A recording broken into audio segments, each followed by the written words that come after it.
thanks to you for joining me here on the beautiful waterfront of New Jersey. It feels good to do this outside. It's not a bad day to be by the water at Propelify, for sure. Not a bad day at all, and it's been so wonderful to see so many friendly faces here based in New Jersey from the East Coast. And I know Facebook, though headquartered in San Francisco, is making some big investments here on the East Coast. And so I think for a lot of the attendees here, we'd love to hear, what are those investments? Sure. Well, I'm hoping that everyone who's looking at the New York skyline is focused on the Hudson Yards area, because that's a primary place where we've decided to invest. We started here, we were founded our New York office in 2007, and it very quickly eclipsed some of our other offices to become a flagship. New York for us is special because of the diversity, the richness of the culture, the vibrancy of the people, and quite frankly, I think we've seen since the pandemic hit, the resilience and the grit of the city. So for us, our New York office, which was essentially just supposed to be an ads sales support office, has now grown to have every single team that exists at the company has at least one representative in the New York area. So that's helpful for us because it means that we get to draw from not just the local talent, but we also are able to iterate and evolve our business around the rich talent pool that we wouldn't otherwise be able to hit anywhere else. Talk more about that talent pool. I've seen, obviously, the offices, beautiful offices from the exterior in Manhattan, especially on that west side. But I'm sure you have employees coming from all over the tri-state area, including here in New Jersey, to those offices, and perhaps when those offices reopen up more as we get to the other side of this pandemic. Yeah, so it's apropos that we're here in Hoboken because we have a sizable number of employees that are based here across the river, primarily from a commuting distance in Hudson, Essex, and Bergen County. That's where we find that we're able to grow up as our employees grow, right? So we might catch them shortly after college. Maybe they're singles enjoying city life. They meet the love of their lives and decide that New Jersey is going to be home to their next chapter. And so we're really glad that we have New Jersey because I think it's been pivotal to our growth and our ability to not just attract, but also retain the talent that we have.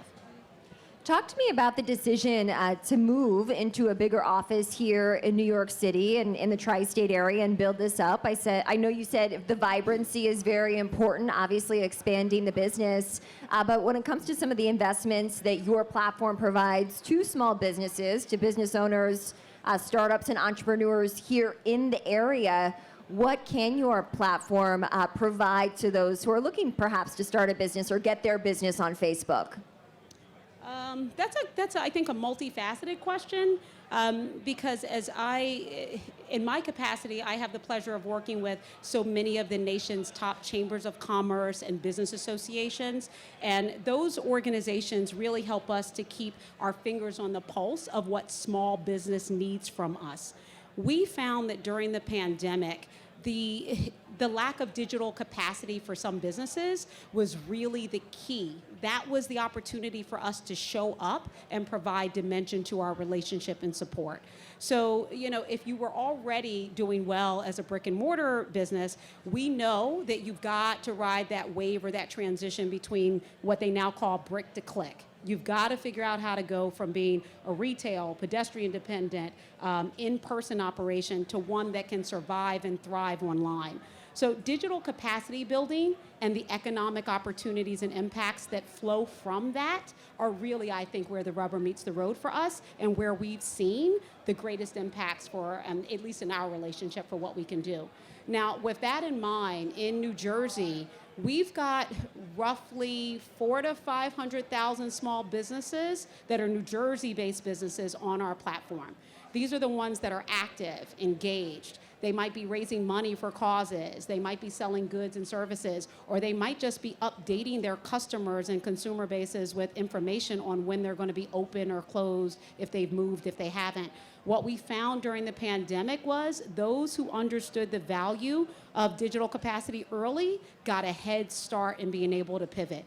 And our goal as we go around the country trying to train and educate people on how to maximize their experience is to help them figure that out as early and as often as possible, because we know after the pandemic, there are certain aspects of the way you do business that will never go back to, what are we calling pre-pandemic? PB, it was BC, I don't know, whatever we decide to call it before pre-pandemic. Yes, post-pandemic. Yeah, Hopefully we say post-pandemic, but I don't hear pre-pandemic as often. So. I hear you. I hear you. I guess I am curious in that regard. The platform, digital life, has become so important, as you've discussed, to businesses, people, communities during this pandemic. And as we transition to whatever that post-pandemic is, does the role of Facebook for small businesses change at all the way that whether owners or even consumers interact with some of these small business or larger business pages on Facebook? I think it depends on who you ask. In my opinion, the answer is unequivocally yes. I think that, look, our goal and our mission at Facebook is to bring the world closer together and to leverage our tools and technologies to do it. So I think that the pandemic showed that the intersectionality between being a casual user, a regular consumer on Facebook, and now being more entrepreneurial, we've closed that gap a lot, right? There are people that, during the pandemic decided they wanted to clean out the attic or the basement, and they went to Facebook Marketplace to do it, right? They may not have otherwise engaged with the marketplace before then. And then because they were able to, let's say, clean out the attic, now the attic has become an arts and crafts studio, and now the arts and crafts studio has become a small merchants and makers space. So again, I think the evolution in who or what is a business is evolving, and we hope to be a partner to small businesses and users as they figure out who they want to be. And it does seem like the imagination can run forever, but in terms of the offerings for small businesses, right, whether it's the marketplace or other options, are there new product enhancements that the company is considering right now that might even improve the business and consumer experience on Facebook?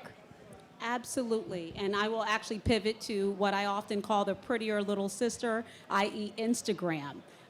We rolled out over the last year Instagram Shops, and Instagram Shops has changed the game for primarily creators, those that are in the creative space, but that also are selling something.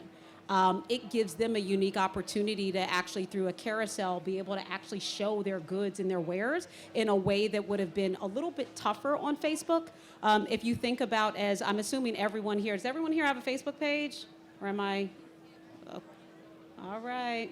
We got a tent people. there. I was going to say, for those that don't, come see us. But the reason I mention that is because, there are a lot of people that have now said, well, I'm not on Facebook as much, but I'm really on Instagram, right? Lifestyle dictates a lot of which of the platforms you choose to engage with. If this were a group of, those that were from various diasporic communities, they're actually on WhatsApp more than they are on some of the other properties, right? And so what you'll find is, for us, each time we see that the traffic and that the population, the core base of one of our apps shifts in their needs, we try to remain as responsive to them as possible. So I bought more stuff from Instagram Shops than I care to admit. Never planning to do it. The grand tagline I use is that I've got to know how the products work. But really, it's because these creators are creating so many things that I used to go to Etsy for unique and artisan, goods that I can now find on Instagram Shops as well. So I think that each of the marketplaces is now becoming home to a new audience in a way that I'm not sure before the pandemic that people would have had the time to discover, right? And so I tip the hat and give credit to all of the other platforms that have a unique value proposition in the mind of the consumers, but that together, I think the economic impact we all make is just hard to capture. So. Does any creator have the ability to sell their goods directly via the shop feature on Instagram? It depends on what you're creating, but no, you just have, and I'm sure you're on Instagram all the time, Kristen, so you'll see there's just a tab for you to be able to set up a shop, and if you have actual inventory, ideally you're supposed to have e-commerce, payment processing, the other things, so that if someone goes there, they can actually convert into an actual sale. And Kia, I'm not sure if WhatsApp does fall under your purview, but I would be interested to know for WhatsApp too, what the business opportunities might be for that particular platform within the Facebook umbrella. So that's a good question, and that's going to be one of those to be continued responses. WhatsApp is a different platform. It's encrypted. It is really meant to allow those that are not still geographically located close to, whatever their home base is, to stay connected. So that's why we have found that over the years, it's really become the platform of choice for those that just want to stay connected to their friends and relatives, living abroad. But with that in mind, we actually are developing products to enhance the experience, because we're hearing from the WhatsApp community that they're finding some limitations. The pandemic, again, has just created unique opportunities for us to do what we were already doing, bigger, better, and to be more responsive. So I'd say to be continued on WhatsApp, but coming to a phone near you. I like it. I like it. I think a lot of people might be wondering the future of cryptocurrency when it comes to paying for goods and services on businesses across the board. We've seen some business leaders weigh in on it. Is there a strategy or a plan for cryptocurrency when it comes to transacting for some of these businesses that your company is looking at right now? Well, cryptocurrency and blockchain are two different things, right? So yes, Facebook is and has been developing an offering in the blockchain space called Novi. Many of you may have heard it was originally named Libra and then Calibra. The whole point was for us, again, thinking about WhatsApp, is to be able to shorten the connection between those that live in disparate areas, but that need to be able to exchange money quickly. So the diasporic communities here in the U.S. often struggle with transmitting and other fees that they're charged just to send money back home to relatives, right? That was the purpose for us when we recognized that was not a frictionless experience for them. We said, okay, there's an opportunity for Facebook to provide a more seamless opportunity for money transmission. So that's what, for instance, for us, that's really where we think we add the most value. It's not necessarily getting into the cryptocurrency business in the same way that like Coinbase or one of the other companies is. As cryptocurrency, though, does become a bit more adopted here in the U.S., is there any consideration to enhance the ability to transact and use that on the platforms? Well, I think everything's technically always on the table, and that we employ some of the brightest minds in the world to help us remain responsive to what our communities need. So if our communities and our users tell us that they'd like us to enter a space, we try to pay attention. But I think increasingly now the important thing is for us to be well-informed and deliberate in how we go to market. So our go-to-market strategy is always going to be well-researched, well thought out, and we're going to convene the key and core stakeholders that we need to ensure that we've got buy-in. So in a case like that, we would be convening everyone from academics to financial institution leaders to civil society, any number of stakeholder groups, and then most likely policymakers as well. When it comes to anything new, we're finding increasingly that having policymakers at the table early helps to educate their constituents. And so our goal is to provide that education up front so that we don't have to react to attempts to legislate an education for themselves when we're before a tribunal or a legislative body. Are there any specific immediate policies that your department or Facebook as a whole is looking for when it comes to laying the groundwork for some of the initiatives that you're trying to pursue? Immediately, I'd say, we continue to make significant investments in privacy to ensure that our users get the utmost control in their experience on Facebook. We also want to make sure that we lead the way for other tech companies and entities around how to self-police, self-regulate, get ahead of the curve. Don't wait for someone to regulate you before you know it's a problem. Deal with it now. But by and large, what we find is that the national standards and lack thereof are really, they're becoming archaic. The Telecommunications Act of 1996, for example, is it's the prominent, it's the preeminent body of law that governs us, and most people haven't looked at it in ages. right? So it's not kept pace, it's not been modernized, and that presents a unique opportunity for us to say, now is the time, as one of the world's largest, most well-known companies, now's the time for us to invite and welcome regulation and to help lead the way for smaller companies that are just starting to get into understanding what the need for regulation may be. Smaller companies, we find, lag behind and are often resource constrained, so it's incumbent upon us to lead the way for them. So things like more user controls over their experience, enhanced privacy controls over data security and cybersecurity, data portability, so that when you engage on Facebook and you can see how we use your data and you want to take it with you when you go. Those are all areas that are ripe for regulation that we'd welcome a conversation with policymakers on.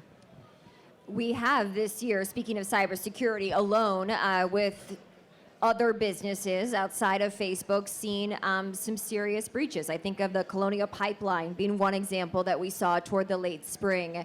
What commitment is Facebook making, to your point there, to invest in cybersecurity to make sure that its billions of users and their businesses and their, thoughtful family photos that they share are protected on the platform?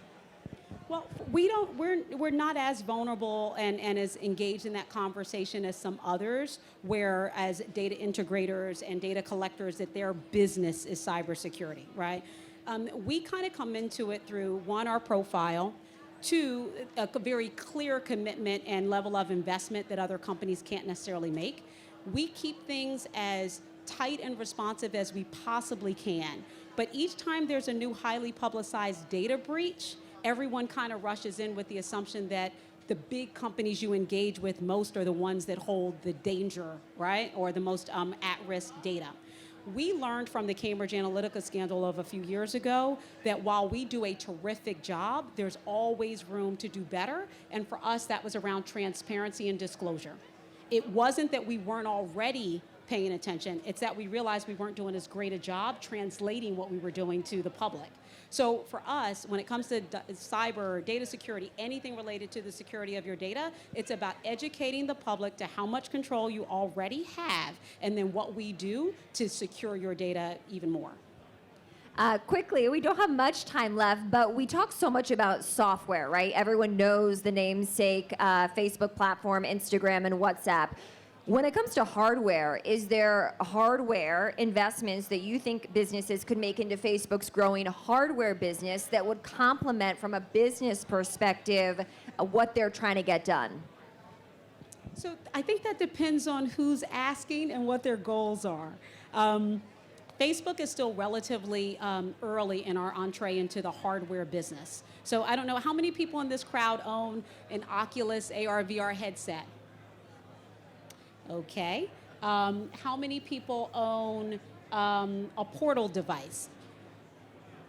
One, and she works at Facebook, I can tell you.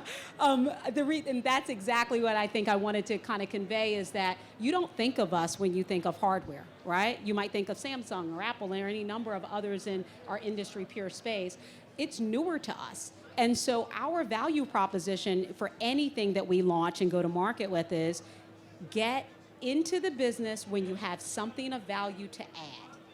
So for us, Oculus AR/VR is where we can add value. The AR/VR experience is going to change the game for so many aspects of how we do business. I can't tell you, I mean, because you don't all have it, I know some of this may not make as much sense, but for instance, if you were a civil engineer working for a Department of Transportation and your job is to fix bridges, there are aspects of bridges that you're not used to being able to see because they are under buttresses and under pillars and that kind of thing. With an AR/VR set, we are able to help you penetrate areas, see things that you wouldn't ordinarily be able to see, and hopefully refine whatever the work is that you're there to do. We offer the same thing to medical professionals, doctors that are now actually leveraging AR/VR to produce higher level outcomes in surgery, right? Hopefully over the course of time, surgery becomes just a seamless event with no mistakes ever. But we are really, really proud of the work that we do, responding to those needs in specific occupations that can really benefit from the AR/VR experience. Fabulous. Well, we only have time for one more question, and so I do, Kia, want to get your thoughts, your response. We got comments from Mark Zuckerberg earlier today about some recent news reports about misinformation on the platform. What is your response to those reports? Whatever Mark Zuckerberg said was absolutely right. I have nothing to add. He's always right. Look, this has been an interesting week, right? So you can't have someone from Facebook on stage and then not ask them about all the news. I will tell you that our overall approach at times like this, where we're under an inordinate amount of just scrutiny, right, and we just have to answer questions that no one's ever asked before, is to take the hot approach. And in this case, hot is it's honest, open, and transparent. That's all we can do. So, do I have thoughts and opinions about, some of the mischaracterization that the Wall Street Journal series of articles left as far as public impression? Absolutely. I can sit here and rattle off for you everything they got wrong. But I do think the right that came out of this is really an opportunity for us to bring people up to speed on how and what our processes look like, so that when things make their way to the platform, you know how we got there. Right? You need to know that companies like us are engaging in meaningful research before we launch a product. So the fact that we do research on something like Instagram Kids, that's not news, and that should not have been groundbreaking, right? That's the kind of conversation that we didn't know we needed to have until now. Every company that brings something to the market is doing research about it before they do so. And most of them don't tell you. So the cereal on the shelves, they researched which types of Fruity Pebbles or whatever you might like best before they decided to bring it. We do the same, but we do it in a meaningful way, we do it in a safe way, and we want to do it in a way that includes and is inclusive of as many of our stakeholders as possible. So I'll say, we're out of time, I know. I see the big time's up, but we think that there's more good than bad that's going to come out of this week's news, and we're here for it. So anyone that would like more specifics, I'm happy to see you off stage. Again, if you'd like to get into, the real details, you can reach him at Zuckerberg@facebook.com, I think. Something like that. Okay, you heard it here. Kia Floyd, Head of Public Policy at Facebook. Thank you so much for the time and your insight. Thanks for having me, everyone. Appreciate it.